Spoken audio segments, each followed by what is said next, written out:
माननीय सांसद श्री युगल किशोर शर्मा जी, अतिरिक्त पुलिस महानिदेशक जम्मू श्री मुकेश सिंह जी, मंडलीय आयुक्त जम्मू श्री रमेश कुमार जी, यहाँ की जिलाधिकारी अवनी लवासा जी, मेरे सम्मुख उपस्थित यहाँ के वरिष्ठ नेता श्री सुखनंदन चौधरी जी,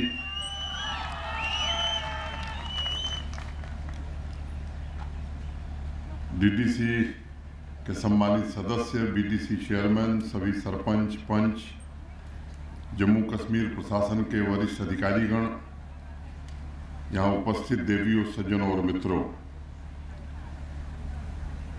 झिड़ी देवस्थान में मैं बाबा जित्तो और बुआ कौड़ी को सर्वप्रथम प्रणाम करता हूं। आसपास से तथा देश भर से आए श्रद्धालुओं तथा मेले के आयोजन से जुड़े सभी अधिकारियों एवं सहयोगियों का भी अभिनंदन करता हूं। कोरोना महामारी की वजह से इस मेले का आयोजन नहीं हो पा रहा था। इस वर्ष 10 दिवसीय मेले की तारीख तय हुई, तब जम्मू कश्मीर तथा अन्य राज्यों में एक अलग प्रकार का उत्साह दिखा। प्रशासनिक सहयोगियों के द्वारा प्रतिदिन खबर मिलती थी। मेले के शुरुआत के दिन से पहले ही लोगों का आना शुरू हो गया, लंगर सजने लगे। मुझे लगता है कि यही आपसी सौहार्द, परस्पर प्रेम हमारी अमूल्य सांस्कृतिक निधि है। और मैं कह सकता हूं कि झिड़ी मेला भारतीय संस्कृति की वह ऐतिहासिक धरोहर है जहां बाबा जित्तो और बुआ कौड़ी के दरबार में लाखों श्रद्धालु हाजिरी लगाकर इस पवित्र भूमि से समाज को समृद्ध बनाने का आशीर्वाद प्राप्त करते हैं। सही मायनों में देखा जाए तो झिड़ी मेला बाबा जित्तो और बुआ कौड़ी के जीवन दर्शन, उनके त्याग, जम्मू की लोक संस्कृति, देश की परंपरा और उनके संस्कारों के विविध स्वरूपों को देश और दुनिया के सामने अभिव्यक्त करने का एक सशक्त माध्यम बन चुका है। इस वर्ष बड़े पैमाने पर इस मेले का आयोजन किया गया है। 7 नवंबर को उद्घाटन के पश्चात अनेक सांस्कृतिक समारोहों का भी आयोजन हुआ है। मुझे उम्मीद है कि जम्मू कश्मीर की सांस्कृतिक परंपरा में इस वर्ष के मेले का एक विशेष स्थान होगा। मित्रों, बाबा जित्तो और बुआ कौड़ी का जीवन हमारे देश के भक्ति काल का वो अध्याय है जिसे इतिहास की किताबों में वह स्थान नहीं मिला जो मिलना चाहिए था। बाबा जित्तो का जीवन दर्शन तो उद्यमशीलता, मेहनत और त्याग का सर्वोच्च शिखर है। देश का किसान समुदाय बाबा के उन्हीं दर्शनों का प्रतीक है। और अगर मैं कहूँ कि किसान होना अपने आप में मानवता का बहुत बड़ा जीवन दर्शन है तो शायद अतिशयोक्ति नहीं होगी। पंडित नीलकंठ, पंडित सुखदेव शास्त्री ने बाबा के जीवन को जीवंत बनाते हुए कर्मठता, अधिकारों, सामाजिक तथा सांस्कृतिक एकता के ताने बाने का संदेश दिया है। बाबा जित्तो के जीवन दर्शन को देश और दुनिया में पहुंचाने का एक बड़ा प्रयास थिएटर की एक पर्सनालिटी बलवंत ठाकुर ने भी किया है।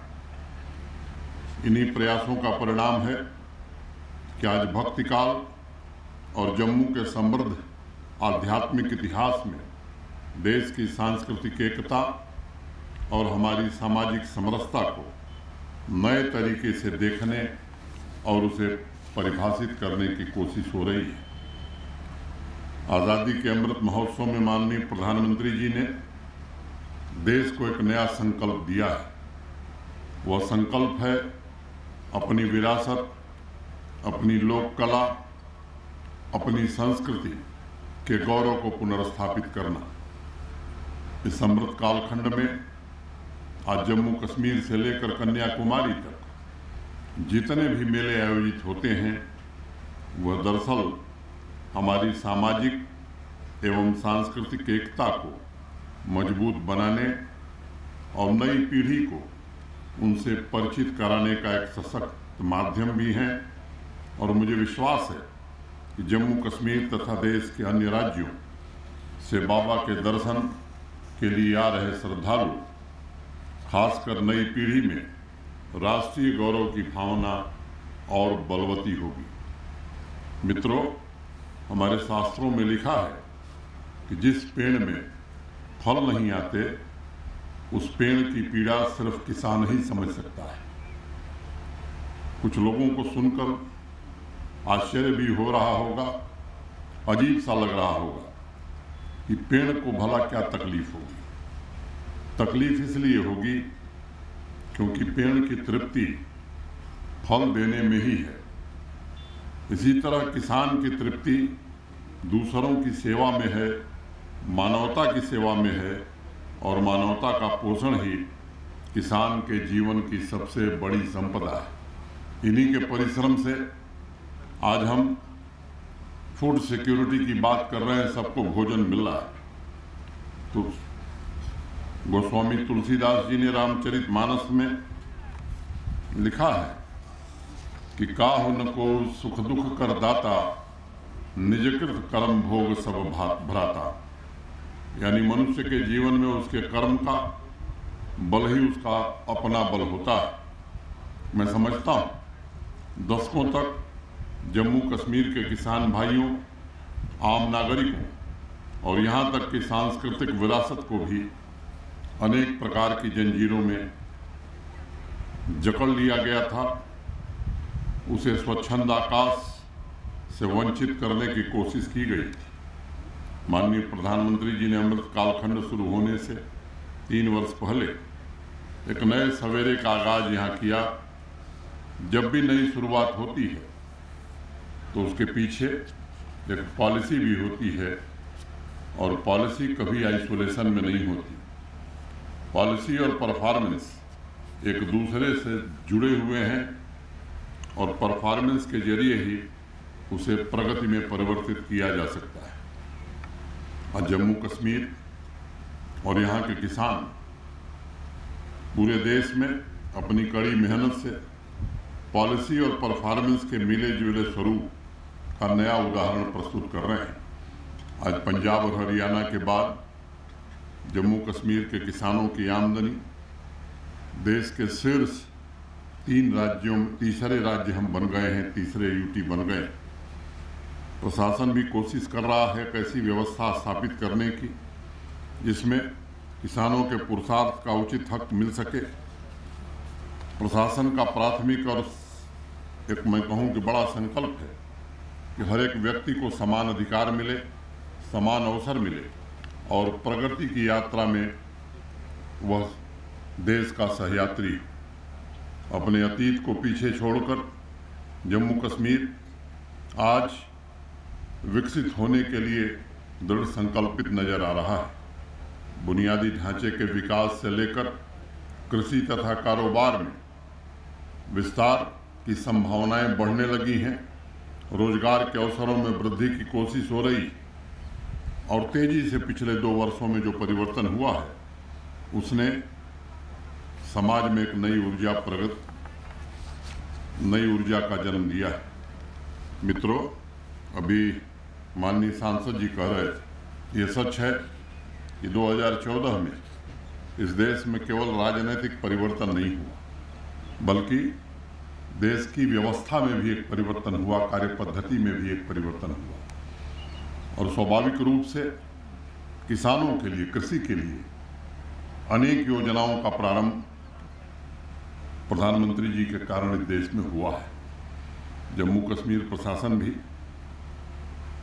इस बात को जानता है कि जम्मू कश्मीर की लगभग 70% आबादी कृषि पर ही आधारित है।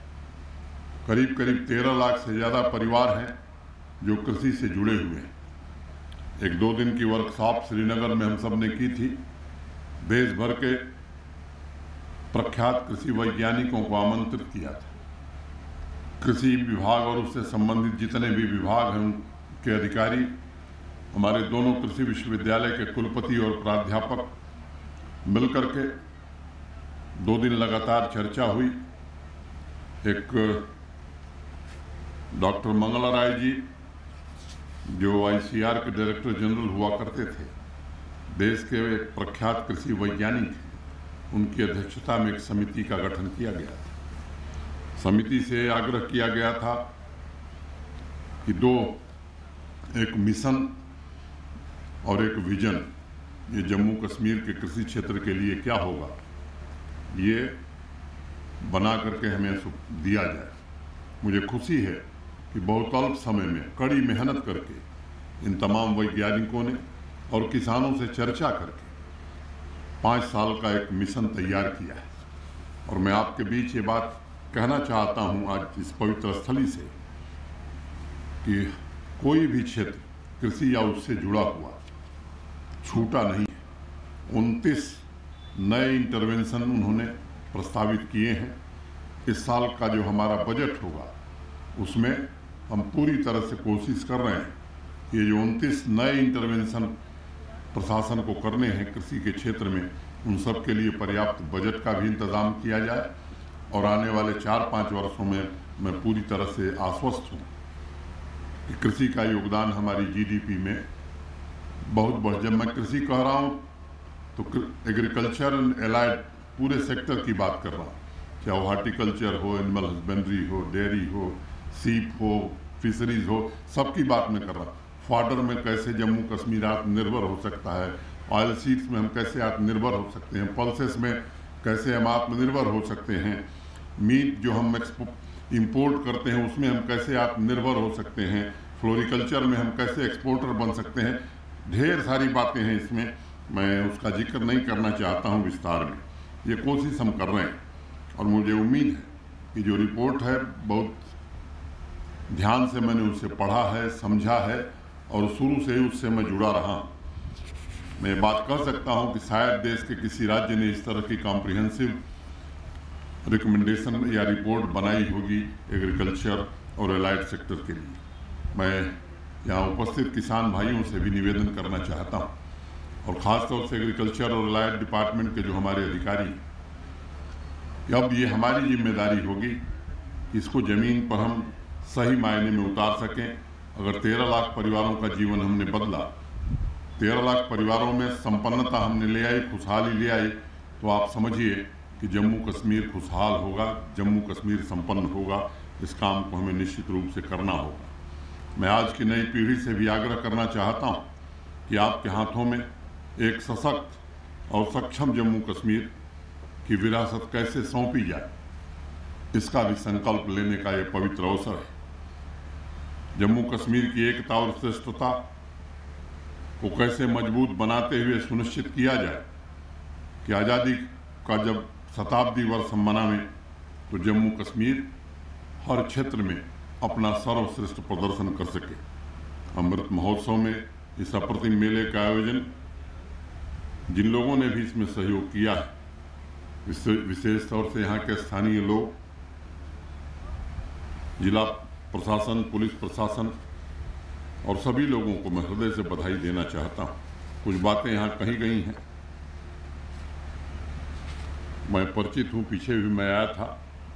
मुझे लगता है कि अगर इस पूरे आयोजन को एक संस्थागत स्वरूप दिया जाए तो जो बात अभी भारत भूषण जी कह रहे थे, कोई दिक्कत नहीं आ सकती है। सरकारी जमीन में कोई निर्माण कैसे होगा, इसकी एक व्यवस्था बनी हुई। पहले हमें इसे एक संस्थागत स्वरूप देना होगा। व्यवस्थित ढंग से चीज़ों को आगे बढ़ाना होगा। मैं डिविजनल कमिश्नर और डीसी जम्मू से ये अपेक्षा रखूँगा कि आने वाले दिनों में इसका एक संस्थागत स्वरूप बने। जब भी इस तरह के स्वरूप के निर्माण की प्रक्रिया होती है तो कुछ लोग अफवाहें फैलाते हैं, अपने अधिकारों की कटौती समझते हैं। मैं स्थानीय लोगों से निवेदन करना चाहता हूँ। आप देखिए, अगल बगल में ही वैष्णो देवी श्राइन बोर्ड, सरकार कोई पैसा नहीं लगाती। वैष्णो देवी श्राइन बोर्ड केवल आज भक्तों के लिए नहीं बल्कि आसपास के लोगों के हितों की भी चिंता कर रहा है। मैं उम्मीद करता हूं कि अगर स्थानीय लोग सहयोग करेंगे और ठीक नीयत से काम करेंगे, एक संस्थागत स्वरूप बना करके जो बातें आप लोगों ने कही हैं, मुझे लगता है ये बड़े छोटे काम हैं जो बहुत अल्प समय में हो सकते हैं। एक जो हमारी अपेक्षा हो जाती है कि हर काम सरकार करेगी, इससे कठिनाई कभी कभी खड़ी होती है। प्रक्रिया के अंतर्गत कानून के दायरे में जब हम बढ़ते हैं तो बड़े से बड़े काम हम सही समय और अच्छे ढंग से कर सकते हैं। आज ये समय नहीं कि इस अवसर पर मैं ज़्यादा कहूँ, लेकिन हम भी चाहते हैं, केवल घोषणाओं से कार्य पूरे नहीं होते। मुझे लगता है कि एक बार विधिवत रमेश कुमार जी, आप इसकी बैठक करके इसका क्या स्वरूप बनाया जा सकता है। सरकारी ज़मीन है तो किसी संस्था को कैसे मिनिमम बेसिस पर लीज पर दिया जा सकता है, ये व्यवस्थाएं बनाई जा सकती हैं। ये भाषण कर देना या बात कह देने से व्यवस्थाएं नहीं बनती। तो मैं अपेक्षा करता हूं कि इस मेले के समापन के बाद कोई भी तिथि इसी महीने में या 15 दिसंबर के पूर्व तय करके उस पर आप सब चर्चा करिए। यहाँ के स्थानीय जो जनप्रतिनिधि हैं, सामाजिक कार्यकर्ता हैं, मंदिर से जुड़े हुए लोग हैं, वो भी अपना सुझाव दें।